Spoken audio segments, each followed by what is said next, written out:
We spent about 4 months prototyping different game ideas, and we're looking for something that we find fun, something that's engaging, and something that we feel has enough depth to be able to build a full game out of it. It's difficult to find, and we have dozens and dozens of prototypes, but only a few really click.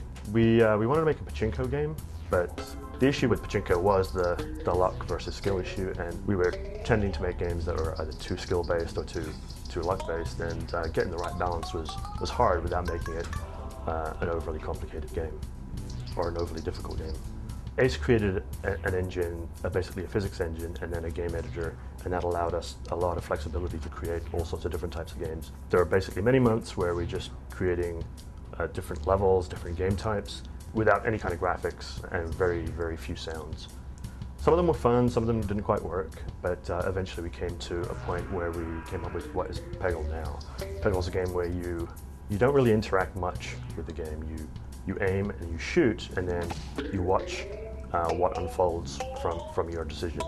That's somewhat different, and some people had a difficult time sort of adapting to that because they wanted constant interaction, they wanted to constantly be firing balls all the time, or they wanted to be able to control the bucket at the bottom. We did try those things early on in prototyping, and it just wasn't as fun of an experience.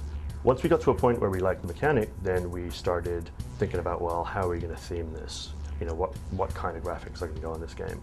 That took a while. We had a few missteps and changes of direction there, but eventually came to the kind of wacky theme that Peggle has now. At first, you know, we weren't sure, did we want characters or not? Creating 10 characters wasn't going to be easy.